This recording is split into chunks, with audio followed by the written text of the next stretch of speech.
Honorable Minister of Agriculture, Mr. Noel Holder, special invitees, students.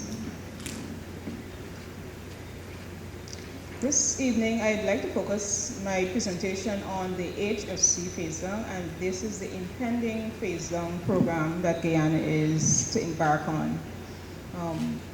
That in 2016, the Montreal Protocol was amended to include HFCs, that means hydrofluorocarbons. And with that amendment, on the 1st of January 2019, that amendment came into effect with the signatory of 20 countries. What are the implications of that for Guyana? I would like to discuss that and first begin some conversations on how do we move forward as a country. But just to give you some context on the HFCs and why the Montreal Protocol is facing down these group of substances that are not ozone depleting. As pointed out before in Minister Holder's presentation, HFCs are not ozone depleting substances. They're greenhouse gases. So why is the Montreal Protocol tackling this group of substances? When the Montreal Protocol, while they were phasing out CFCs and HCFCs on the Montreal Protocol, HFCs were recommended as a replacement for ozone depleting substances. So the phasing out of ozone depleting substances, in fact, led to the growth of HFCs.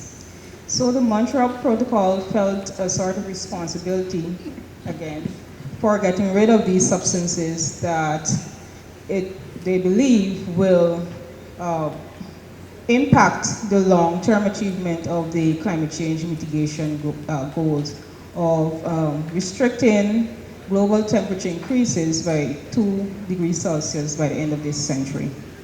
Therefore, after about 7 years of negotiations in 2016, parties to the Montreal Protocol agreed that these substances should be tackled under this agreement. Mind you, I would say again, the Montreal Protocol was designed to tackle ozone depleting substances, and this is the first time the Montreal Protocol will be tackling greenhouse gases solely.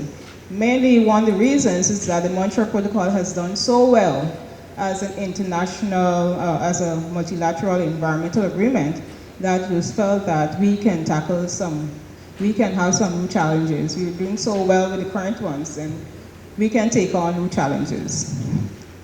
So, like I said, on the 1st of January 2019, that amendment to the Montreal Protocol came into effect. What would be the implications of that amendment to Guyana?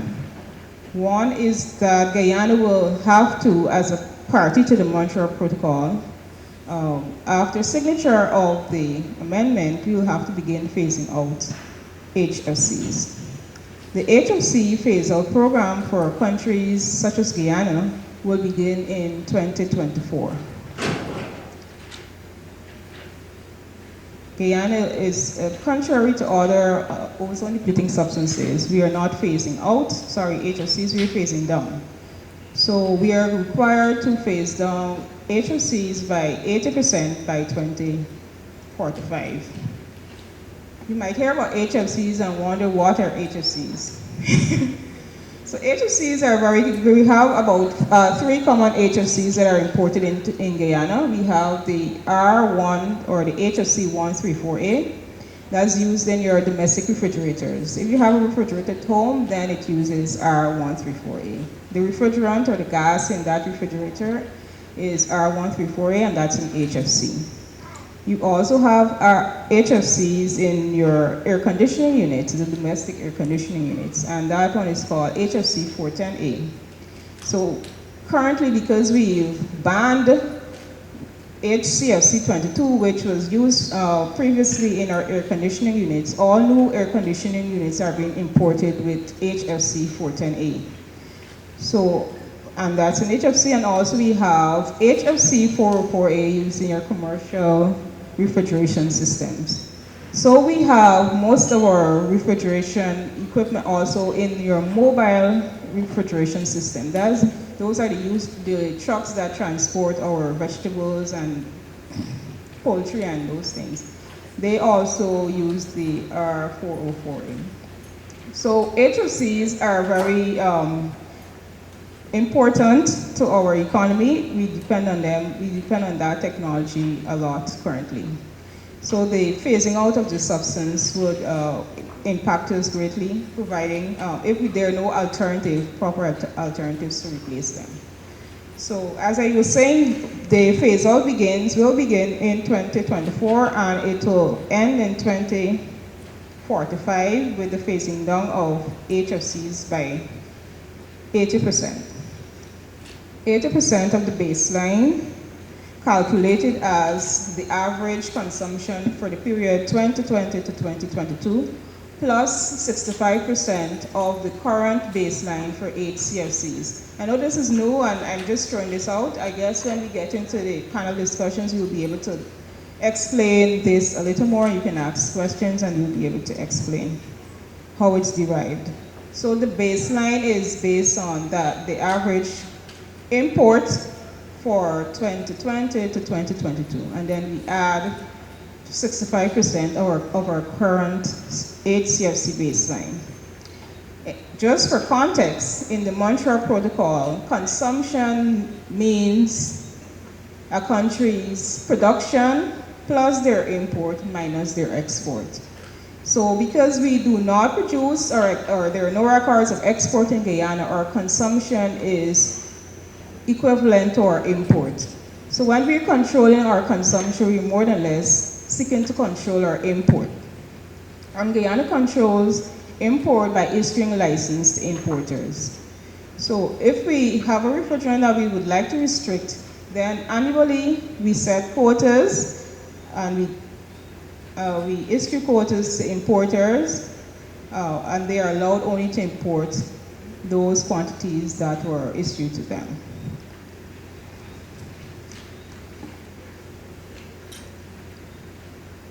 What are the next steps in dealing with the amendment, the Kigali Amendment? First, Guyana will have to ratify that amendment. We have not done so as yet. We have to sign or ratify, and we're hoping to do so probably by 2020. Secondly, Guyana will have to ensure that there is national legislation in place to monitor and report on HFCs and for licensing and for setting quotas and for verification of the imports.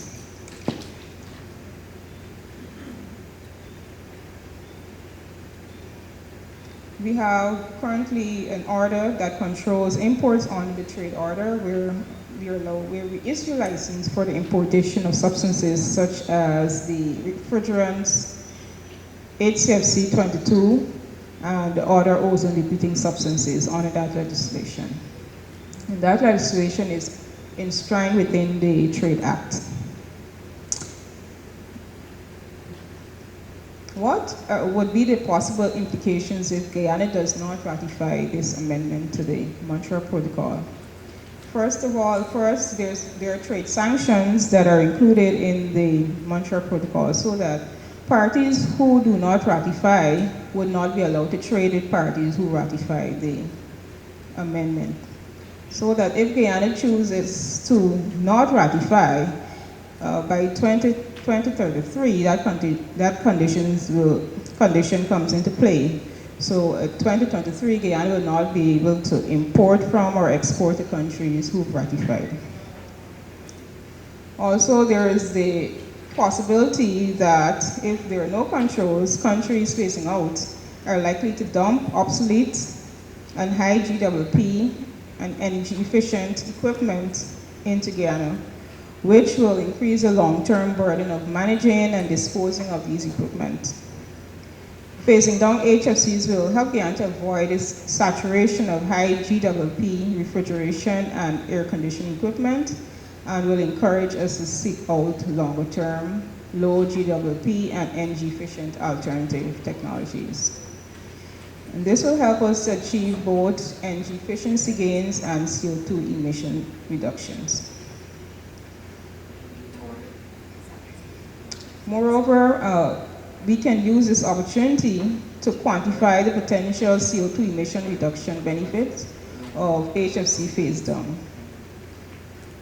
which can assist Guyana in determining a just compensation based on international carbon market prices for the proposed HFC phase down. And I'm echoing this because the Minister said this, and I'm echoing this point because it's very important that the work that we are doing to phase down these substances, because they are affecting the livelihoods of people, and we are making lots of sacrifices to adhere to the phase down programs. And we believe that the work and the work being undertaken by the country should be adequately compensated financially by developed countries that have access to be a part of this program.